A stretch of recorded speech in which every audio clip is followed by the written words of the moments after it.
teist veel, mis siis osaliselt ümbritses seda esimest. No seal teine oli tühi, seal ei olnud mõnesid. Ja see ei olnud mitte üks kord, vaid korduvalt. See oli selle ema looma olemus. Ja ükskord üks sama Pelosko, mitte Pelo, Patamotkis Pedoti, see minu lemmiku. Ja mul oli üks niisugune isend ka, kellel olid suguelundkonnal mingisugused kühmud, mingid väljakasvud paremal vasakul. Mis nad olid, ei tea, ma ei hakanud teda õhkuma ega lõikuma, aga jälgisin teda siis ka. Ja et kaua see eesots siis niimoodi kah elab. Järjest tagantpoolt neid uusi isendeid eraldades. Ja elas päris kaua, 6 aastat.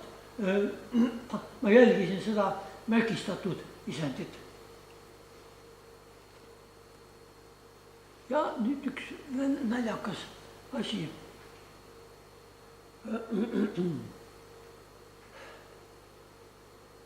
See kõige viimane isend,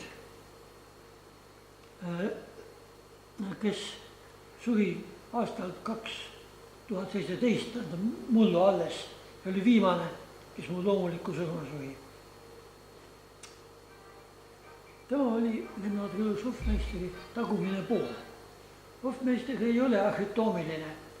Tema, kui esimene pooleks teha, esimene ots oli uue saba küll, aga tagumine pool enam uut eesotsa ei tee. Muide, enamikul vihmaussidel on sama lugu.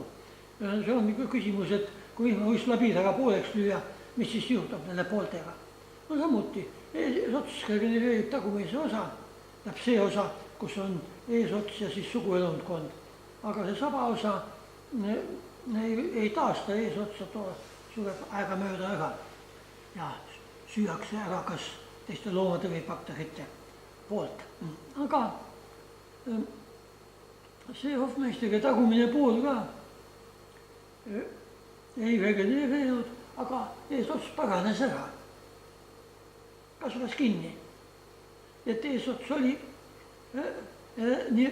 eesotsa seal ussil ei olnud, aga haavaga ei olnud, suud ka ei olnud, süüa ka ei saanud, soolikas oli tühi kõik aeg, ilus eleroosa. Päris eespool oli, nagu näete, klorogeenil on tuge tumedat värvi ka, aga see on sellest ajast pärit, kui uss veel ühes tükis oli ja süüa sai. Ja millest ta siis 2,5 aastat mul elas, ainuke lahendus on, et ta pidi siis kuigivõrd toitained läbi keha seina imendama. See ei ole tegelikult väga suur uudis, kirjanduses on paar niisugust katset tehtud ka uuringut, et kus mõningaid toitained on, mis läbi keha seina imendatud, mõningaid väikeste molekulidega ained. Nii et tema elas ka niimoodi mul 2,5 aastat tühja soolikaga. Noh, järeldused, et niisugustes väikeses akvaariumides ilma lisasöödata ja ilma aeratsioonita võivad ussid elada ja nende väljasuremine ei toimu mitte ühe korraga, ei pärast esimest sigimist ega pärast teist, vaid järk-järgult. Mõned surevad noores peas, mõned pärast esimest sigimist, mõned pärast teist ja niimoodi venitavad mõned 10 või 20 aastat või rohkemgi, enne kui lõplikult kaavad. Ja mõned liigid on võimelised partenogeneetisiks ehk neitsist sigimiseks, tähendab, annavad neid diploidseid mune ka ilma kopulatsioonita ja ilma viljastamata. Muide, Itaalias juhtus niisugune ühes katses tubifiksiga selline huvitav nähtus, et olid suguküpsed ussid, paaritusid, seeme oli seemnehoidlates, aga kõik munad olid diploidsed. Et munesid ikkagi partenogeneetilise mune. Ja ära seletada seda autorid ei osanud. mina ka päris kindlalt ei oska, aga ma oletan, et ma tean. Nimelt, neil ei olnud mitte niisugused vaatlused keldrismoosipurkade juures nagu minul. Neil oli korralik katse ja katsetemperatuur oli +21. Ja ma oletan, et see +21 ei olnud normaalseks spermatogeneesiks sobiv. Või siis see kõrgem temperatuur üksinda stimuleeris partenogeneetilist sigimist. Nii et munad arenesid diploidsed ilma viljastamata, kuigi seeme oli olemas. Muide, vihmaussidel on ka partenogenees küllalt levinud, neid maismaa vihmaussidel. Ja on ka niisuguseid liike, kellel on korralik sugu elundkond olemas, vöö ja puha ja paarituvad ka, aga munad on ikkagi partenogeneetiliselt saadud. Nii et see ei ole väga suur uudis. Ja siis, et see arhitoomia fragmenteerudes sigimine mittesugulisel teel, see võib nii klonaalselt kesta ka päris kaua aega, aga tõenäoliselt mitte lõpmatuseni. Et küllap see on ikka kasulik vahetevahel mõningaid suguliselt teel saadud lapsi ka teha. Nõnda. Ja nüüd, mis asi on kooda, seda loodetavasti teate, muusikast võetud saba. Et mismoodi need kookonid välja näevad, et mida tekitab siis see vöö ehk muhv ümber suguelundite, kus tagurpidi välja kroomab, jätab sinna sisse munad ja ka seemne. No kui partenogeneetilised munad on siis ilma seemneta. Ja kuni sealt välja, siis see muhvi otsad sulguvad, tõmbuvad kokku ja pisikene kork jääb siin seda sulgema. Ja seal siis munad arenevad paar nädalat või ka 3 enamasti. Ja need on niisugused tüüpilised standardkookonid. Tubifeksil on sellised, otamootkiksil on sellised ja pararüptisel. No tõsi küll, tubifeksil on õhemad. Siin on pildi peale võetud ka natuke deformeerunud, et seda näidata. Teistel on natuke paksem kest ja korrapärasem, aga ikkagi niisugused standardkujuga ja paljad. Aga mitte kõigil. Ja kuna ma pidasin oma loomaaias neid eri liike ja laskin neid sigida puhas kultuuris, siis ma sain ka niisuguseid kookoneid, mis oli täiesti kindlasti just selle liigi omad. Looduses juhtub seda harvemini, kuigi juhtub ka vahel. Ja nüüd võttest mõni kookoneid. Esiteks selle hiiglase nevaensise kookon vasakul on üsna tüüpiline. Ka teine hiiglane Udekimianus, kes on ka üsna suur, nädaka mismoodi. Temal esiteks on kest õhuke, aga kest on kahekordne ja 2 kilet ülestikku. Ja need jätked seal otsas on hästi pisikesed. Et see on ka looduses väga hästi ära tuntav, et ühelgi teisel ei ole teada niisuguseid kookoneid. Ja väga all vasakul on siis patronöörium oma hästi paksu kestaga. Järgmine vasakul teine on siis spirosperma, kellel on see paks ja läbipaistmatu ja habras kest.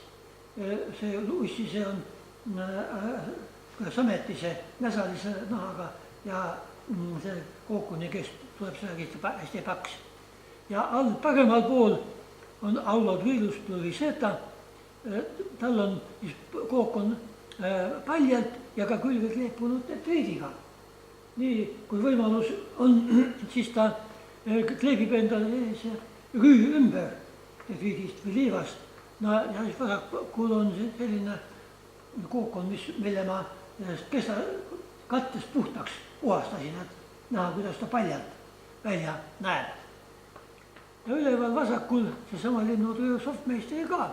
kui on võimalus, siis ta kleebib endale kaitseks liivast või mudast rüü ümber. aga siis üleval paremal pool, Potomatis Moldavensis, see on veel hoopis naljakas asi. ta elab vähemasti jõgedes liivas.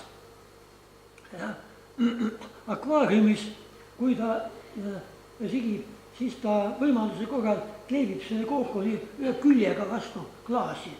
no looduses kleebiks ilmselt vastu kivi siis. ja see külg on paljas, aga ülejäänud küljed siis ta kleebib endale liiva või detriidiga üle. aga veel, kui vaatate, tal üks jätke on hästi pikk. ilmselt siis üks jätke on tehtud nii, et ta ulatub selle rüü alt välja. võib-olla, et selle kaudu siis käib ka nende munade ja kasvavate ussikeste hingamine selle paksu kesta all. veel üks kookonite valik, need on numbrikuleidid, rabeliinuklased. no lumbrikuluse kookonit mul ei ole. üleval paremal on Lamprothrilus, see on ainuke, mis mul on toodud järvest, mitte akvaariumist. akvaariumis ta ei hakanud sigima, sellele ma panin nimeks taliliimukas, kuna ta talvel sigib, ta on ka külmalembeline. aga tema kleebib ilusti liiva sisse oma kookonid, aga kookonid, vaadake, on hästi pisikeste jätketega.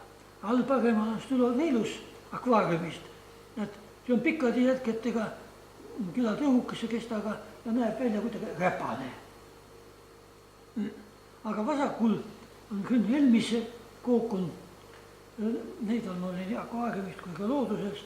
Need on ilusad, puhtad, küllalt suured, pikkade jätketega, aga mis veel näha, üks jätke on varre ees ja selle vars kleebib ennast substraadile, niisugune pika tardunud viimase plaadina.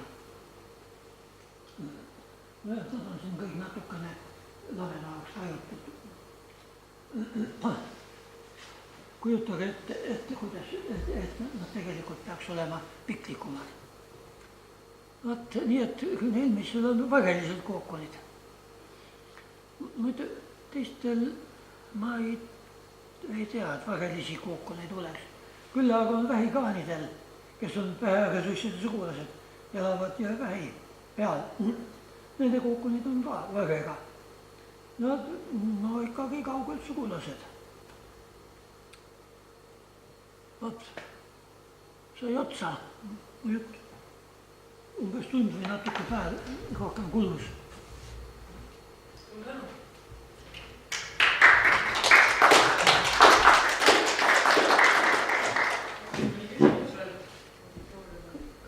Minul on küll üks küsimus.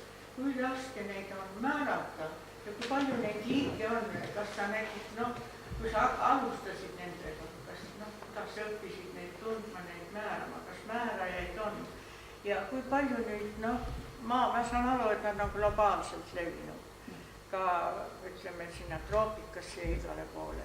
Nii et nad on ühesõnaga igal pool ja kui palju neid ka määratud on, kas nad on hästi uuritud, kui sa nüüd Jaapanis käisid, siis pidi see välja tulema? Jaapanis on tegelikult kolleege üle maailma, kes nendega tegelevad. Ka mitukümmend tükki, mitukümmend inimest. Ka liike on vees maailmas võib-olla nii suurusjärgus 1000 või rohkem, vihmaisi on rohkem, aga Eestis on suurusjärgus alla 100. Lisaks veel... Ja kuidas sa need nimed pannid siis? Nimed on enamasti juba enne pandud. Mina nimetasin ka mõne uue küll, aga neid on vähe. Muide, ma olen Eesti kõngbusside määraja avaldanud Loodusuurijate Seltsi väljaandena. Võib-olla on see isegi võimalik veel siin näha ja näha kindlasti ja võib-olla on isegi mõni eksemplar üle. No hulkharjasusid ka, hulkharjasusse on Läänemeres alla 10, neid on vähe liike, aga noh, väheharjasusse sai siis vees nii mõnikümmend ja nende määramine käib põhiliselt suguelundite järele. No lisaks sisemistele suguelunditele, mis elusatel paistavad enam-vähem läbi, fikseeritutel mitte nii väga, on ka välimised, no on suguhavad ja suguhavade juures on siis moondunud harjased, spetsiaalsed suguharjased, aga ka tavalistel nii kulgemisharjastel on erinevat kuju, nii mõnedel vähemalt. Ja algajana ma siis nägin üksjagu vaeva ja tegin neid preparaate ja tegin ka lõikusid, igasugu elundeid, vaatasin lõikude seeria, kui kirjeldada midagi uut, siis on ka soovitav seda lõikude seerial teha. Preparaate, totaalpreparaate tegin ja teen praegugi veel, mul on kogu see võrdluskogus nii üle 5000 baasi, võeti 5000 isendi, mõned on lõikudena ka mitmel klaasil. Nii et Eesti fauna on mul kõik näidistena seal olemas, ma olen ka püüdnud seda õpitada mõnedele Eesti tudengitele vähema eduga ja mõnedele välismaalastele, kes on käinud nii paarikümne ümber kokku eri aegadel natuke suurema eduga. Nii et niisugune võrdluskogu on suureks abiks selles. Aga nüüd, kui mul on niisugune standardmaterjal, mille on kogunud kas nüüd PKI, mis ta nüüd oli, PKI hüdrobioloogia ja kalanduse õppetooli töötajad siis välitöödelt Peipsist ja Võrtsjärvest või siis millega Henn on korjanud oma käega litoraalist, kus on vähe rohkem liike, siis on enamasti nad tuttavad mulle juba nägupidi. Ja lõike ma tegema ei pea, ma tean umbes paarkümmend liiki, mis mulle ette võib sattuda ja tean ka 4-5 liiki, mis mulle üsna kindlasti ette satub selles materjalis. Ja siis ma vaatan binokulaari ajal juba ja sorteerin ära ja nüüd loendan neid. Aha, seda liiki on nii mitu, seda lumbriculus, see tunneb kohe ära, Bottomotryx ammoniensis tunneb kohe ära, no mõne teise panen siis lütsekiini tilga sisse ja mikroskoobi alla ja vaatan siis mikroskoobis juba neid harjaseid ka ligemalt ja siis tunnen ka ära. Nii et Eesti fauna puhul mul ei ole vaja lõikusid teha ja siis elundite kallale minna, kuigi hea oleks, kui nad läbi paistaksid. Mõnikord paistavad läbi ka natuke. Aga enamasti ma saan välistunnustega jagu. Aga siis eksootilist materjali ma nüüd juba natuke pelgan, et ma olen omal ajal küllalt palju määranud ja kirjeldanud Venemaa Kaug-Idast ja Taimõrdi poolsaarelt ja Skandinaaviast ja Hollandist ja isegi Aafrikast. Nendega tuleb rohkem vaeva näha ja ma enam ei viitsi vaeva näha, et hakkaks jällegi otsiks ja paneks jällegi mikrotoomi hakkama ja siis selle kuumakambri ja parafiini lõigud ja mikrotoomi peal siis teeks neid lõike ja antaks nendega, ei viitsi enam. Aga selle Eesti fauna määramine on üsna lihtne ja välismaalaste puhul ma helistan juba isemääramise asemel nõu anda, et no vaadake seda ja seda ja seda ja vaadake tollest mäerajast. Ma olen ka ühe mäeraja teinud juba Põhja-Euroopa jaoks inglise keeles ja Palearktise mäeraja on praegu peaaegu valmis saama. Torp-Bentkovitš, see on kogu maailma fauna mitmes köides. Palearktise fauna kohta on seal ka siis olivõetide peatükk, mis on mul koostöös ühe belglasega. Selle korrektuurid on nüüd lõpuks tulemas. Mitu aastat tagasi sai tehtud, aga kuna autoreid on palju eri loomarühmadel, siis kogumiks saab valmis siis, kui viimane see peatüki autor valmis saab oma tööga. Nüüd vist on saanud siis. Nii et ma eelistan siis juhatada ka nende ingliskeelsete määrajate juurde, neid, kes tulevad minu juurde küsima.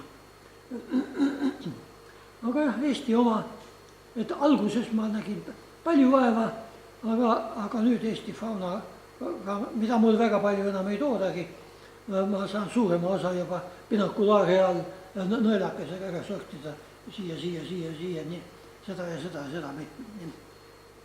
Ja kui binokulaari all ei tunne mõnda, siis vaatan mikroskoobi all. Nii on minu praegune töö ja praegu üleüldiselt ma helistan rohkem niisugust paberlikku tööd, mis tegelikult tuleb arvutis teha. Ma võtsin endale ette praegu ühe suure töö, et digitaliseerida kõigi veeväeressursside leiukohad maailmas kirjanduse põhjal. Palju neid sisekandeid tuleks, 200 000 vähemalt, võib-olla ka 300 000. Siis kogu Eesti fauna on mul juba digitaliseeritud tänu sellele Plotofi lauale, mida siis Loodusmuuseum arendab. Ja endise Nõukogude Liidu ja praeguse Venemaa fauna on ka kõik tehtud. Seda arvutis leida või mis aadressi? Kirjanduse põhjal. Ainult seda. Aga ütleme, kas ta levib ka arvutis, see digitaliseeritud materjal? See on kättesaadav elektrooniliselt pilve sees. See on ka ühes ülemaailmses GBIF projektis sees. Ja pealkirju on World Distribution of World Fauna of Aquatic Oligokita või midagi selle taolist. Et põhimõtteliselt saab selle jooksva asendis kätte ka guugeldades. Ja fauna nimestik, ka kogu maailma nimestik on juba mitu aastat tagasi tehtud Eesti elurikkuse märksõna all. Et sealt ma vaatan ise ka järele nimed koos sünonüümidega. Aga jah, selle leiukohtade just ülevaate ma teen ainult kirjanduses avaldatud rannete kohta, ka oma fauna, Eesti fauna. Sest mul on Eestis neid leiukohti mitukümmend korda rohkem, kui ma neid avaldanud olen. Aga kui ma neid hakkas kõike sisse kandma, siis esiteks ma suveks selle kätte ära enne. Ja teiseks, Eestis saaks iga liigi puhul lihtsalt punasega kaetud. See ei ütleks enam midagi. Aga maailma kirjandus on mul enam-vähem käes. Kas 90% või ka veidi või ka rohkem, kõik olulised. Nii et tarvitseb ainult riiulilt võtta. Ja probleem on ainult see, et vanematel töödel ei ole geograafilisi koordinaate. Et siis, mis veel 90-ndatel või 80-ndatel on veel avaldatud, seal siis ma pean kõigepealt kohanimede järele guugeldama välja geograafilised koordinaadid. See on niisugune huvitav töö, kaarti mööda matkamine. Aga tehtud ma seni saanud et kogu maailma faunaga ma olen B-tähe juures praegu kirjanduse. A on tehtud, B on pooleli. Nii et läheb veel üsna mitu aastat. Kui Jumal tervita annab, võib-olla saan ükskord valmis ka ja kui anna, siis jääb pooleli. Ega ma hästi ei usu, et keegi teine seda jätkaks, kellel oleks esiteks palju viitsimist. No lähteandmed on mul olemas seal, need võiks võtta, aga kellel oleks viitsimist ja kellel oleks nii palju aega. Et mina olen praegu pensionär ja teen seda, mis mulle huvitav on. Ma ei ole seotud ühegi projektiga ja ma ei pea ka muretsema selle pärast, et kust mulle tuleva aastal palka makstakse. Pensioni saada niikuinii, kas palka makstakse või mitte. Ja kui teised palga eest hoolitsevad, on väga hea. Ja kui hoolitsena, elan kah väga. Nii et ma olen esiteks 2 korda niisugustes maailma mastaabis unikaalsetes tingimustes olnud. Esiteks see väheressursside eluea jälgimine oli kah unikaalne, sest ega kellelgi maailmas pole nii palju aega olnud ja veel vähem tuleb seda edaspidi. Et istuks, nii nagu mina nõukogude ajal sain istuda, 5 aastat kui järel ikka sama koha peal ja ülemus hoolitseb teema ja aruande eest. Ja teine kord, kui ma nüüd seda levikukaarte teen kirjanduse põhjal. Samuti mul on ainuke asi, mis mind piirab, on minu enda potentsiaalne eluiga. See nii kaua, kui Jumal eluaastaid annab ja silmad mõistus ja tagumik ka vastu peavad, siis ma võin seda teha, sest see on ka huvitav tegevus. Nõndaks, see oli pikk vastus lühikesele küsimusele. Ma ütlen üks tehniline märkus, et kui me peame siin